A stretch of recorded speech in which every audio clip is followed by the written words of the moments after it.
அனைவருக்கும் வணக்கம். துலாம் ராசிக்காரர்களுக்கு 9 மற்றும் 12ஆம் இடத்தின் அதிபதியாக இருக்கக்கூடிய புதன் ராசியின் அதிபதியான சுக்கிரனுக்கு நட்பு கிரகமாகவும் திகழ்கிறார். அப்படிப்பட்டவர் தற்போது நீச்சம் பெறுகிறாருங்க. பூர்வ புண்ணிய ஸ்தானத்தில் இருந்து 6ஆம் இடமாகிய ரூணரோக சத்ருஸ்தானத்தில் பிப்ரவரி 26ஆம் தேதி முதல் நீச்சம் பெறுவதால் இந்த வேளையில் உறுதியாக எச்சரிக்கை மிகவும் அவசியம். அலட்சியம் வேண்டாம், அவசியம் பாருங்கள். துலாம் ராசிக்காரர்களுக்கு காத்திருக்கும் அதிர்ச்சியாக இருக்கக்கூடிய நிகழ்வுகளை எப்படி நாம் தடுக்கலாம் என்பதை ஆராய்ந்து பார்க்கும் போது ராசிக்கு மிகவும் சகாயமானவராக இருக்கக்கூடிய புதன் 9 மற்றும் 12ஆம் இடத்தின் அதிபதியாக இருக்கிறார். பாக்யாதிபதி நீச்சம் பெறுவது சற்று சாதகமற்ற அமைப்பு என்றாலும் விரையாதிபதியாக இருக்கக்கூடிய புதன் நீச்சம் பெறுவதால் கெட்டவன் கெட்டிடும் ராஜயோகம் என்று சொல்லக்கூடிய வகையில் சில நல்ல வாய்ப்புகளும் கிடைக்கும். எனவே சாதுரியமாக சூழ்நிலைக்கு ஏற்றவாறு முடிவெடுப்பதால் மிக பெரிய அளவிலான சிரமங்களை தவிர்ப்பதோடு நல்ல மாற்றத்தை உறுதியாகவே துலாம் ராசிக்காரர்கள் சந்திப்பதற்கான வாய்ப்பு நிச்சயமாக இந்த வேளையில் கிடைக்கும் என்பதை புதன் உறுதிப்படுத்துகிறார்.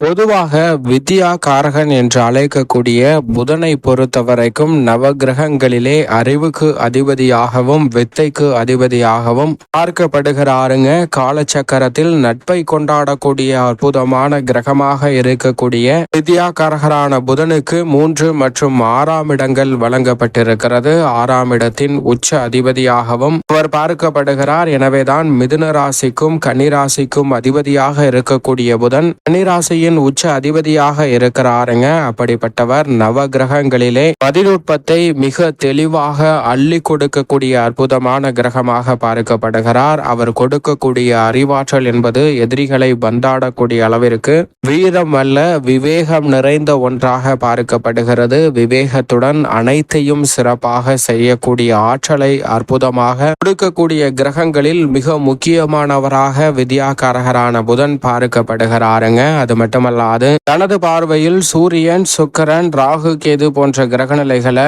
நட்பு கிரகமாக பார்க்கிறார். சமகிரகமாக சூரியனின் பார்வையில் இருக்கிறாருங்க. செவ்வாய், குரு, சனி போன்ற கிரக நிலைகளை சமகிரகமாக பார்க்கிறாருங்க புதன். ஆனால் சனி இவரை நட்பு கிரகமாக பார்க்கிறார். அதே வேளையில் குரு மற்றும் செவ்வாய் பகை கிரகங்களாக பார்க்கின்றன. அது மட்டுமல்லாது சந்திரன் ஒருவரை மட்டும்தான் தனது பார்வையில் பகை கிரகமாக பார்க்கிறாருங்க. மதிநுட்பத்தை நன்கு கொடுக்கக்கூடிய மிக முக்கியமான கிரகமாக இருப்பவர் சந்திரன். அவரை இவர் பகை கிரகமாக பார்த்தாலும் கூட சந்திரனின் பார்வையில் புதன் நட்பு கிரகமாக இருக்கிறார். எனவேதான் நட்பை கொண்டாடக்கூடிய ஒரு அற்புதமான கிரகமாக இருப்பவர் வித்யாகாரகரான புதன் என்று சொல்லிவிட முடியும். சில நேரங்கள்ல கெட்டவன் கெட்டிடும் ராஜயோகம் என்று சொல்லக்கூடிய வகையில் சில வாய்ப்புகள் கிடைத்தாலும் கூட பெரிய அளவுல தடை தாமதம் ஏற்படக்கூடிய நிகழ்வுகளை பொறுத்த வரைக்கும் வித்யாகாரகரான புதனின் அறிவாற்றல் இல்லை என்றால் அதை சாதுரியமாக மாற்றிக்கொள்வது என்பது ஒரு மிகப்பெரிய கேள்விக்குறிதான். இந்த வகையில் பார்க்கும் போது புதன் கெட்டால் புத்தி கெட்டுவிடும், நோய்வாய்ப்படுவதற்கான சூழலும் உருவாகுங்க. எனவேதான் புதன் சாதகமற்ற அமைப்பில் தற்போது மீன ராசியில் நீச்சம் பெறக்கூடிய இந்த வேலை என்பது உறுதியாகவே புதன் கெட்டால் புத்தி கெட்டுவிடும் என்று சொல்லக்கூடிய வகையில் உணர்ச்சி வசப்படுவதற்கான சூழல் அதிகமாக உள்ளது.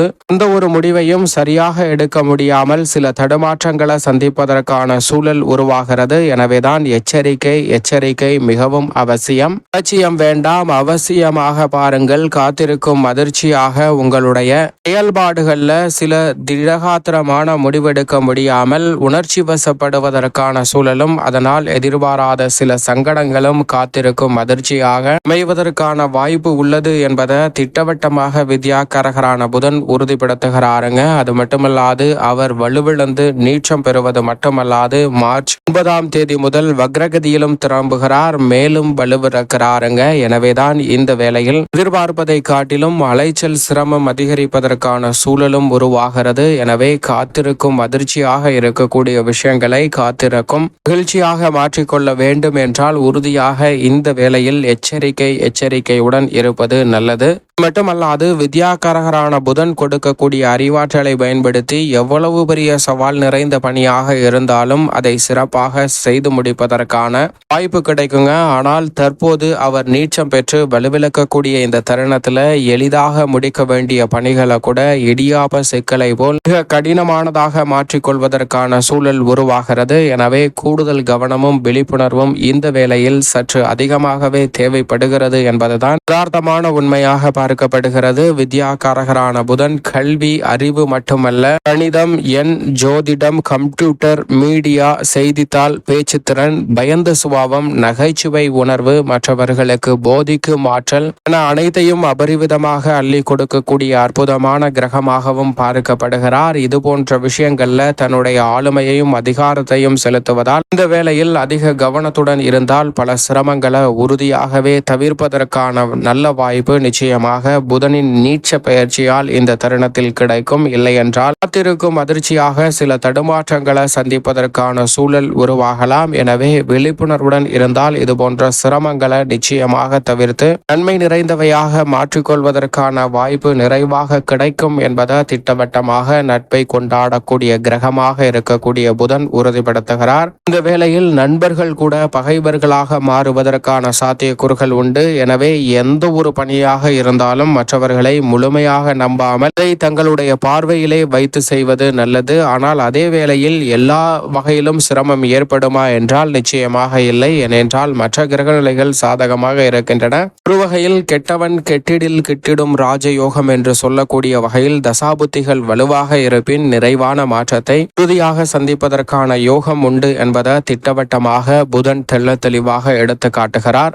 துலாம் ராசிக்காரர்களின் குடும்ப சூழ்நிலையை பொறுத்த வரைக்கும் ராசிக்கு சகாயமானவராக இருக்கக்கூடிய புதன் வக்ரகதியிலும் மார்ச் 9 வக்ரகதியிலும் அதற்கு முன்னதாகவே நீச்சம் பெற்று பிப்ரவரி 26 சஞ்சரிப்பதால் இந்த வேளையில் எந்த ஒரு பணியிலும் அவசரம் காட்ட வேண்டாம். நிதானத்துடனும் பொறுமையுடனும் செயல்பட்டாலே பெரிய அளவிலான தடை தாமதங்களை உறுதியாக விலகி மிக சிறப்பான வளர்ச்சியையும் முன்னேற்றத்தையும் இந்த வேளையில் சந்திப்பதற்கான நல்ல வாய்ப்பு துலாம் ராசிக்காரர்களுக்கு உண்டு என்பதை திட்டவட்டமாக எடுத்து காட்டுகிறார். எந்த ஒரு மிக முக்கிய முடிவாக இருந்தாலும் உடனடியாக உணர்ச்சி வசப்பட்டு எடுக்கவில்லை என்றாலே பெரிய அளவிலான சிரமங்களை தவிர்க்க முடியும். எச்சரிக்கையுடன் இருந்தாலே புதன் நீச்சம் பெற்றாலும் வக்ரகதியில் திரும்பினாலும் பாதிப்பு ஏற்படாத ஒரு அமைப்பாக உறுதியாக பார்க்கப்படுகிறது. அதோடு மட்டுமல்லாது தொழில்துறை, வியாபாரத்துறையில் இந்த தருணத்தில் பணிச்சுமை அதிகரிக்கும். எதிர்பார்ப்பதை விட கூடுதல் பொறுப்புகள் கிடைக்கும். எனவே இந்த தருணத்துல உணர்ச்சி வசப்படாமல் நிதானமும் பொறுமையுடனும் செயல்படுங்க.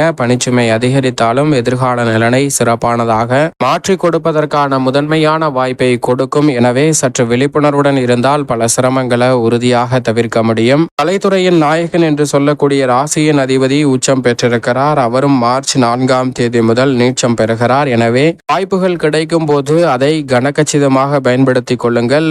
பிறகு நல்ல வாய்ப்பை பார்க்கலாம் என்று தவறவிட வேண்டாம். அதனால் சில ஏமாற்றம் வரலாம் என்பதை எடுத்து காட்டுகிறாருங்க. எனவே சரியாக பயன்படுத்திக் கொள்ளுங்கள். மேலும் இந்த வேளையில் கல்வியில் சற்று விழிப்புணர்வுடன் இருப்பது துலாம் ராசிக்காரர்களுக்கு நல்லது. விவசாயம் சார்ந்த பணிகளில் செவ்வாய் 9 மிகவும் வலுவாக சாதகமாக சஞ்சரிக்கிறார். எனவே விளைச்சலும் வருமானமும் அதிகரிக்கும். புதன் நீச்சமும் வக்ரமும் பெற்றாலும் பாதிப்பு இல்லை. மேலும் இந்த தருணத்தை சாதகமாக மாற்றிக்கொள்ள உறுதியாகவே துலாம் ராசிக்காரர்கள் வாரத்தில் பொன் கிடைத்தாலும் புதன் கிடைக்காது என்று சொல்லக்கூடிய புதன்கிழமை விரதமிருந்து அருகாமையில் உள்ள ஆலயம் சென்று தீபம் ஏற்றி வழிபாடு செய்யுங்கள். தடை தாமதம் அனைத்தும் தகர்த்தெறியப்பட்டு தங்களுடைய வாழ்வில் மகிழ்ச்சியும் இனிமையும் நிறைவாக உங்களை தேடி வருவதற்கான முதன்மையான அதிர்ஷ்ட யோகம் நிச்சயமாக துலாம் ராசிக்காரர்களுக்கு கிடைக்கும்.